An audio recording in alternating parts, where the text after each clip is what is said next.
So probably lots of people in the room would like to throw Justin into the fireplace here, but we have very good reasons for wanting to get the man who NPR called the king of fake news here to talk to journalists and content creators and people in media here in New York. Justin founded sites including the National Report and the Denver Guardian, which posted partisan stories and hoax stories that went super viral. But since the election, Justin has called himself a recovering fake news publisher. He's closed down those sites, spoken at events and advised people trying to understand the phenomenon of fake news and partisan publishing. And there's a lot that we, I think, can learn by having some sympathy for the devil, and first of all, if I was going to try and get a story, true or false, to go viral, to get the 500,000 shares on the FBI informant murder-suicide story, I wouldn't have any idea how to go about that, and I'd know, and I think just the very seeding and the creation of a viral phenomenon will be very interesting for many people here. Secondly, you can speak to two of our focuses today, emotion in storytelling and catering to niches. And third, Justin is a participant in the world of partisan publishing, understands it and observes it very closely, and the underlying dynamics. It can talk about where he thinks things are going to go and how things are going to play out with the platforms. To kick things off, Justin, thanks for being with us today. Thank you for having me. And for a little background, how did you get started down the path that led you to fake news? Well, I'd been a writer for quite some time. I previously worked for a magazine group in South Florida, lifestyles type publication, and I was the arts and entertainment editor for them. And at one point there, I was hired, kind of a side story here, I was hired to as a travel writer for a separate lifestyle publication in Florida, but they didn't have the budget to send me anywhere, so I started writing stories from my home about these amazing places that I had visited, which kind of got me kind of thinking about the way that you could do this for print. So I was a writer there. They closed up their shop during the crisis in 2007, and I went to work for a software company. And I still wanted to kind of check out my creative side, I guess, and continue writing. And so 2012, I really became interested in what is now considered the alt-right, a lot of the stuff you just showed here. And I guess they call themselves the new right now to get away from the Nazi stuff. And so I was really curious about how they were getting engagement online, and kind of started to work towards what I would think of was kind of a formula for creating viral content, just to see what people would believe. Also kind of in some ways kind of meant to discredit their engagements by showing that things were made up. So that's kind of, I guess, where I started. And initially, were you kind of satirizing these sites, or were you kind of... Yeah, absolutely. It was initially through National Report. It was kind of almost a parody, kind of a Stephen Colbert amplified idea, where we were kind of joking about how these sites were. It was a parody of a hardcore, right-wing site, and kind of almost opposed law in some ways, of like kind of seeing what people would believe in this area. Like, how ridiculous could you go before people started to question what they were reading. And what was that? Was that like chemtrails, Bigfoot? Oh yeah, all the conspiracy stuff, absolutely. Chemtrails, RFID chips, some flat Earth stuff, all the conspiracy things. And did you have a success with that? We did, yep. And it was a lot of, kind of more slapstick stuff too. It's not, I would never have called National Report a satire site. It was an entertainment site above and beyond, above everything else. There was a blend of satire and hoaxes. What were considered hoaxes previously, things that some of them weren't even political in nature. We ran a huge story about this graffiti artist Banksy being arrested, and it was one of the contributors on our staff. It had nothing to do with politics at all. So it was, a lot of these kind of things, again, just kind of trying to see what it took to create viral content.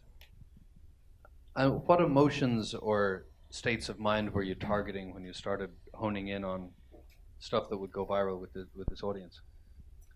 Well, when it comes to specifically this audience, as far as political stuff, the fear really was something that sells really well, right? And we see this across previously on the right and now on the left. We're seeing a lot of kind of more fear mongering with regards to media. Something that again kind of gets that emotional response to the reader, gets them to share it either through some outrage or you know I really like the little things discussion earlier. I thought that was really great.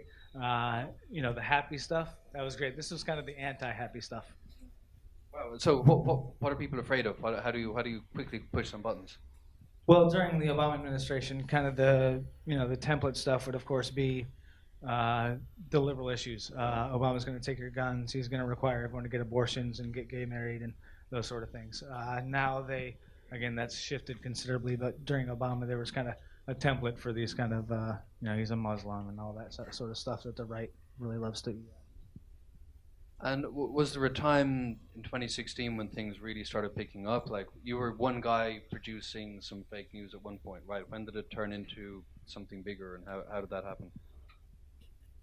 In 2013, when I first launched National Report, we just kind of started toying around like we talked about, and I started recruiting some contributors. We kind of built up to about 20 writers through 2014. So 2014 was really our largest year as far as content goes, and when we were doing the most straight fake news sort of thing. In January 2015, Facebook made changes to their algorithm that really changed our site, the traffic to our site. And at that point on National Report, we made the decision to go more of a traditional satirical approach, things that were slapstick, creative, witty, funny, sometimes offensive. I'm sure we crossed some lines, but it wasn't what people consider now to be fake news. So 2015 and mostly through 2016, I had avoided doing anything in the fake news area. And then I kind of saw an opportunity right before the election. I was almost certain that Hillary was going to win, and I had kind of been thinking through this idea. I had studied this a lot and kind of understood what methods people use to debunk fake news. And so I built the Denver Guardian, which to me was kind of the evolution of where this is going next. I featured a lot of local news content. It looked just like a local newspaper. It didn't have anything on the homepage that would give it away that it was fake news. We had a staff list and a location, about us page, and a history and all that sort of stuff. And then ran with that site and kind of stepped in it. So this is the famous story. FBI agent investigating Clinton emails found dead in apparent murder-suicide. So that was the story. I think 500,000 shares. But you're a Clinton supporter, I think, in the election. That is correct. Right? So, and you thought, what was your motivation with this one, for getting that story out? Well, I have to admit it was quite a bit of ego as well. Several former contributors for National Report were doing really big viral stories. They had moved on in 2015 when we kind of changed our editorial focus, and they were getting really big numbers, and I was a little bit jealous. So I kind of, again, saw an opportunity, and my mortgage was due, and I built the site and ran with it. And ads were clicked, and you were profiting from clicks from the CPM. Correct. And you weren't sponsored by Russia? No. And at this point, like late 2016, the fake news ecosystem has Macedonian teenagers. It's got you. It's got crazy, rabid supporters on either side. What was it mainly for profit people like you? Was it people who had strong ideological leanings? Was it who was doing the best in the? No, I know several of these publishers of these sites, and I can promise you none of them are doing it for to influence elections or for ideological purposes. It's all financial. Let's see. So let's move on to getting I guess to post fake news and what the world should do next. So kind of a hard question is news.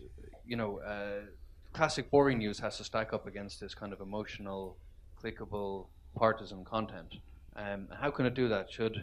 Should regular news find more emotional vectors to run on, or just stand back and ignore this phenomenon? I don't believe that they should get more emotional. Absolutely not. And we're talking about specific, news organizations. You just pointed out some of these hyper-partisan sites, Occupy Democrats, Breitbart, and so forth, and those are coming like a tidal wave from the left now. A lot of people, just as we saw in your numbers here. In my personal opinion, fake news, I think people have this a little bit backwards. I don't believe that fake news contributed to the downfall of trust within the mainstream sources. I believe it's the inverse, right? That fake news kind of was born from the decreasing trust. So I really think that traditional news outlets really just need to stay the course. I know they're taking a beating with Trump, but as long as they stay the course and continue to do reporting that is, above board and factual, that I think that they're going to weather the storm. Here's another stat that Gabrielle brought up. Like fake news seems to be kind of a U.S. phenomenon. Like when we run our analysis newswhip on like the most shared political stories in the run up to the U.S. or the French and so far in the UK election, there isn't as much partisan stuff. It's like stories from Le Monde and the BBC that everyone's sharing instead of Occupy Democrats and Breitbart. What do you have any insight as to why that is? I really don't, outside of just through the Obama era.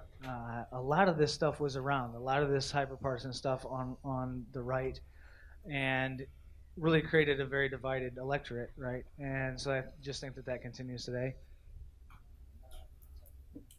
Well, that's you said in your interview for a blog that we're not as divided as our politics suggested, and maybe people can get along better in the real world than they can online, and don't go into as many bubbles. Do you think that's the fact? Oh yeah, absolutely, absolutely. I mean, I live in Southern California. My neighbor is a very conservative guy.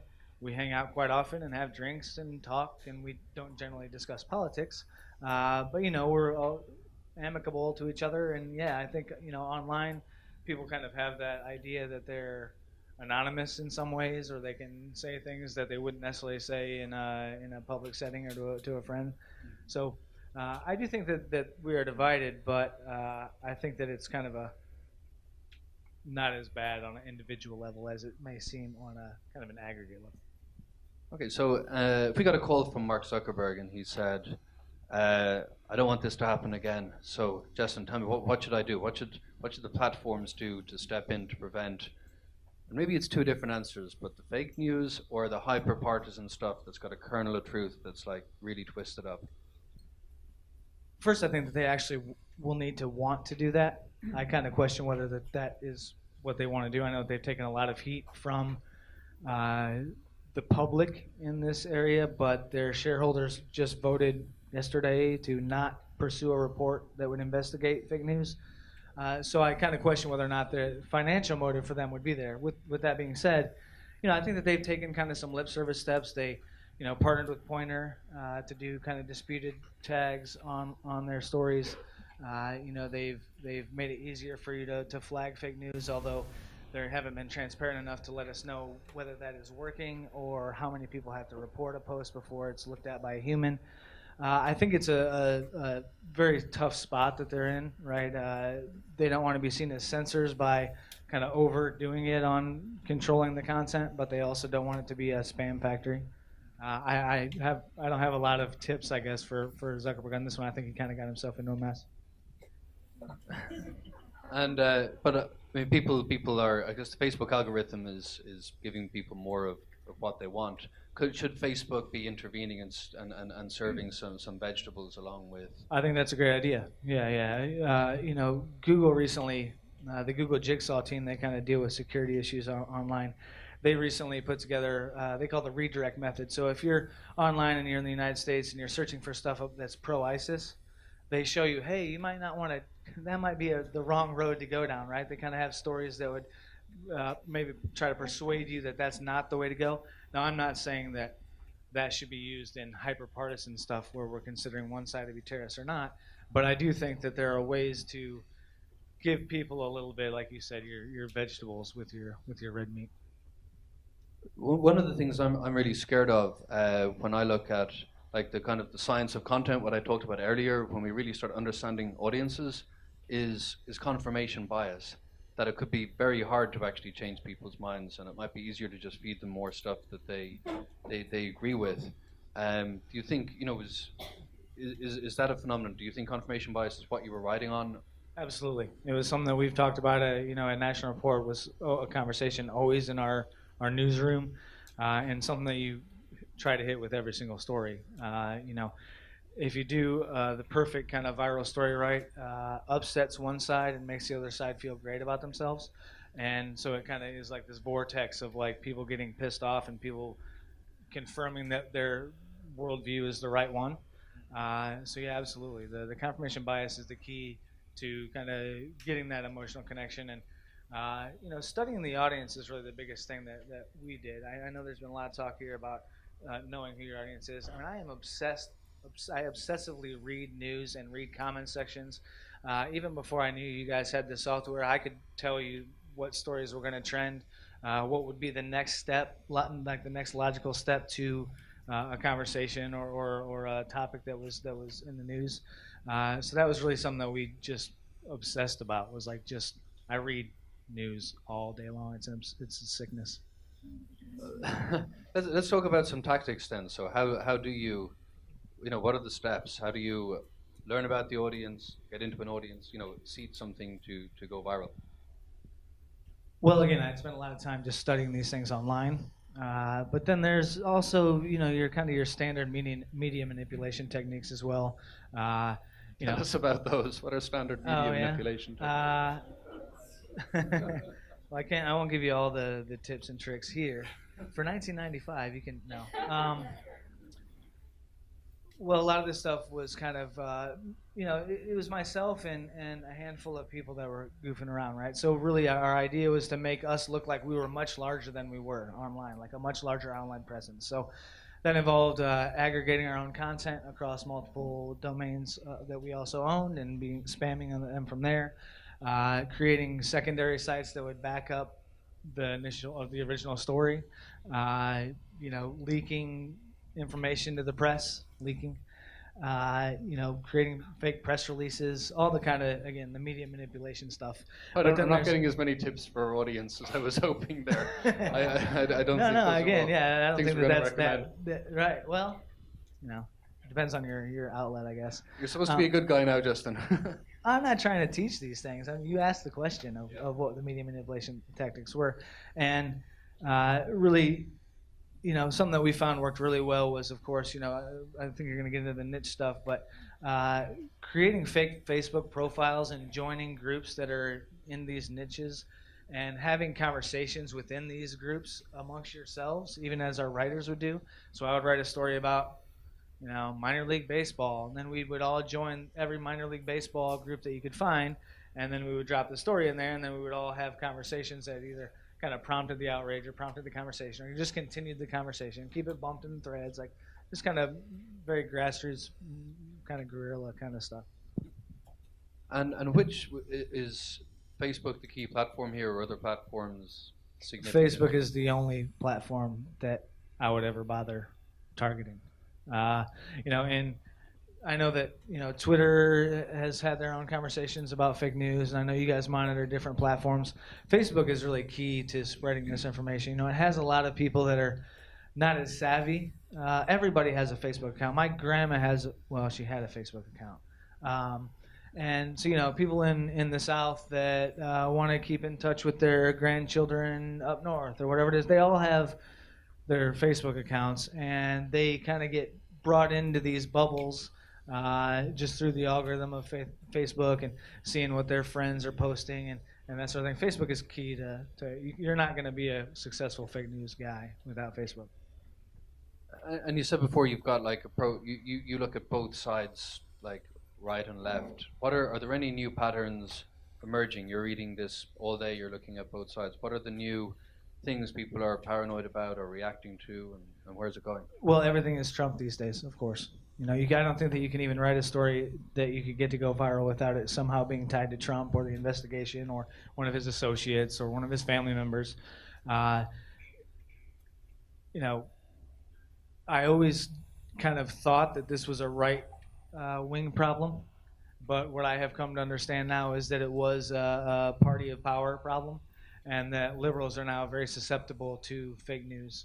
If I were still in the business, I would open 20 fake news sites targeted at liberals tomorrow, and we'd be at Occupy Democrat status. So it is a party. So it isn't that people who are Republican were more likely to fall for particular kind of story? Well, I do think there's a little bit of that in there, and they were kind of bred to be to distrust the media by Trump himself, right? He kind of built this platform for himself that was very self-serving. But again, I think we're going to see liberals fall into the trap. So I'll open this up shortly for questions from the audience as well. But you know what I wanted to ask as well. If you learned anything on this journey through creating, fake news or news that's just designed to go viral that can be useful, for a regular journalist too, or for someone who's in audience development. I don't think that I learned anything that isn't already known in this room. That you really have to study, not just study like on a surface level. You really need to get into the comment section and really kind of understand what the consumer is feeling, what the person reading your content is what they're going through on a daily basis, why something makes them upset or scared or happy. Just really get into the weeds about who those people are and write for those people. Great. Okay, guys, here's opportunity for some questions. How would you remove the financial motivation for fake news, or is it possible? So that's a great question. I'll repeat the question each time. So that's, how can you remove the financial motivation for fake news, or is that even possible? Well, for specifically fake news, I think that Google has done really good at that so far. They've targeted sites and just shut their accounts down. All my accounts were shut down. Lots of people that I know, they were shut down.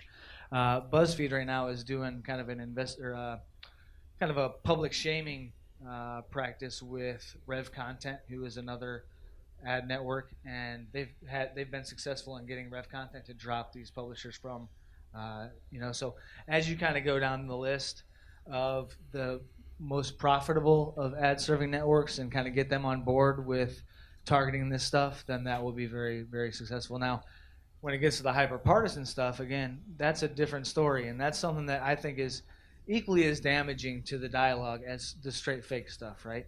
That isn't so cut and dry as to, hey, I know that Breitbart just went through a public shaming and they had a lot of their advertisers removed, and that works, but I think that that's kind of a slippery slope.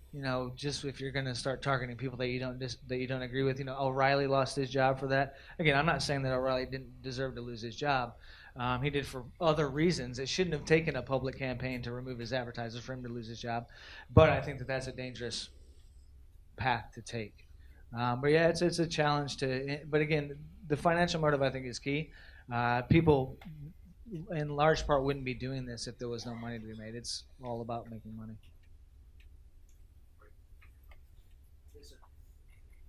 Yeah, can you elaborate on what the Facebook algorithm changed, why you were motivated to change your site, and following up on that, if Facebook were motivated, they were actually motivated to fix the problem now, what sort of change would you recommend? Well, Did everyone get that? Anyone not get that? No? Okay. Well, I'm not an algorithm genius, okay? So I was actually informed through a press release from Facebook in 2015 that was reported on by the Washington Post that they were targeting my site and sites like mine. So I don't know what they did, but what I understand that they did was, for each time that a story of ours was shared, if Paul shared my story, less of Paul's friends would see it than before.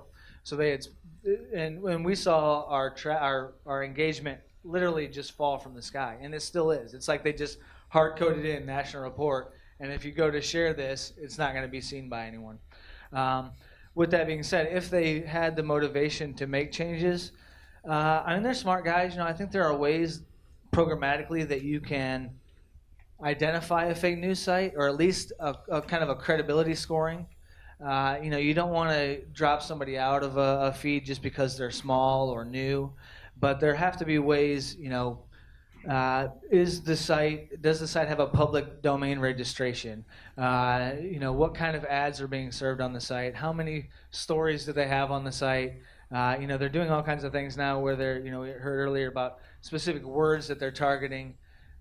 They would have to be able to find those same kind of clickbait headline ideas with fake news stories. They have to run in kind of a similar linguistic pattern, I guess. And so I think that they could do it. But again, that kind of I don't think that they're wanting to be the gatekeepers here. They keep trying to argue that they're just a platform for content, not that they're have anything to do with what's on the platform. And I think that the kind of through public pressure, they're kind of starting to make concessions, at least small ones. Do we have any other questions? Have we? You're not off that? Is there? There's one more. My question. This isn't really, I don't think, generally helpful for this audience, but I'm just curious to know, why did you stop doing it? Was it because it became financially not solvent, or it was more difficult? No. Through my entire experience in the fake news industry, I was writing under a pseudonym.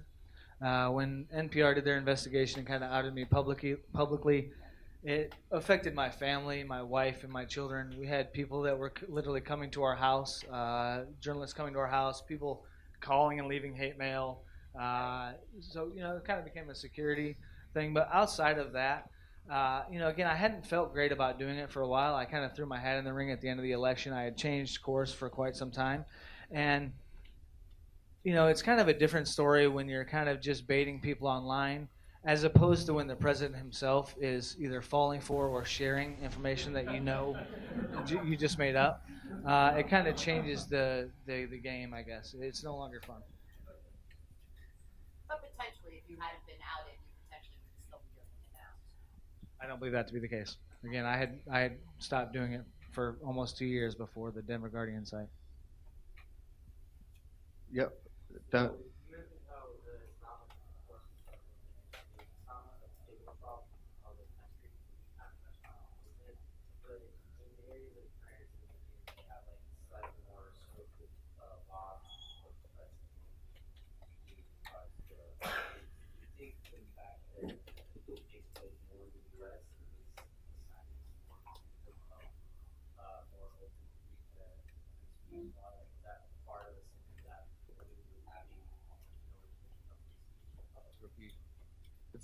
For those who may not have heard, the question is that the fake news problem hasn't been as bad in the UK and France, where it's true there's more restrictive laws on free speech. We live in the land of the First Amendment, so is that possibly why? Very well could be. Absolutely. I think that's a great point. But I think that the alternative to that is something that I don't think that anyone is really wanting to look into, right? I don't think that people, even as much as you might hate fake news, I think that all of you being journalists would support someone's right to create it. It's essentially fiction online, format in a format that is news-ish. So that's a good question. I mean, outside of that, in France, they also, Facebook before the election closed a whole bunch of fake accounts. They also ran ads in newspapers, and they put out there, when you logged in, there was a banner that told you how to identify fake news. So they did take steps that they didn't take here, and letting the public know, hey, be on the lookout for this sort of content.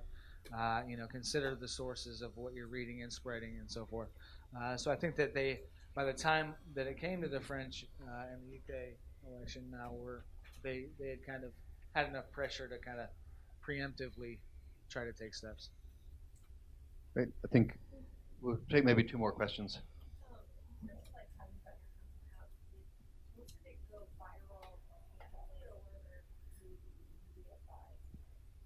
Was it viral, organic, or were there paid media buys behind the stories?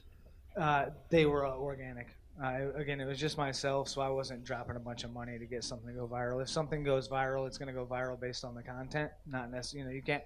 To me, you can't write a horrible content and then get it to go viral. I mean, unless you have $10,000 to spend on it, which I don't. So, I think the content, you kind of let the content speak for itself, right? You get it out there. If it doesn't run, then it doesn't run. I don't spend a lot of time trying to figure out how many people Facebook is going to show my followers that I already have or followers that I paid to get and things of that nature. So really, I think, as they always say, the content is king. We have another question here. Just curious, what would you say to those that would cast some blame on you and other fake news outlets for Trump's election? Did you want to rephrase? Oh, I'm sorry. Restate that? I was curious for the answer right away. What would you say to those who would cast some blame on you and others creating, fake news or partisan news for Trump's election? I've really gone back and forth with this, right? When the narrative was initially born, like right after the election, I was like, no way, that could not have possibly happened. Again, I'm a guy at home banging around on my computer. There are billions of dollars being spent on elections and attention and engagement and so forth. There's no way that I had anything to do with that. Now, with that being said, I've kind of, as time has gone by here, I'm curious as to, in aggregate, fake news specifically may have played a role in states that were lost by Clinton that were by very small margins, right? And I think the jury is still out as far as were there any outside actors as far as state-sponsored stuff? So I think that Hillary won the popular vote, right? We all know that. But she failed to do a lot of things on her own, too, right? The Comey letter also didn't help right towards the end of the election. She didn't even visit those states that she lost, although she was told by by campaign strategists to do so. She had 25 years of just baggage of whether fake or real scandals and, being the insider and all these things. So what I'm getting at is there were many factors that I think contributed.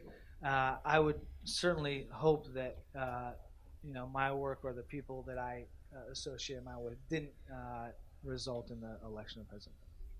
That kind of leads me maybe to a closing question. So we don't know when the next presidential election will be. It could be sooner. It could be in 3.5 years. But when it does happen, will people be gravitating back towards the mainstream, back towards the facts, or will people be bolting to the outlets they can trust to confirm their existing beliefs? Like, which way is it going to go? If it's going to be a trend from this election to the next? Yeah, I think that we're bound to see, the genie's kind of out of the bottle here. So I think that we're going to see a lot of this stuff going forward in future elections. And it's hard to tell where people are going to go. These new right guys, or the alt-right guys, whatever you want to call them, are building very loyal followers, just like President Trump has done. And as long as he continues to kind of be the thorn in the side of journalism, then it's hard to tell where they're going to go for their news, really. I think the mainstream has had some wins recently, and as long as they continue to kind of, again, stay the course and try to rebuild that trust, then I think that they should be in good shape. It's a good question. I think it's hard to tell. Great, but that's a high note. We'll take that. So lovely, Justin. Thank you very much.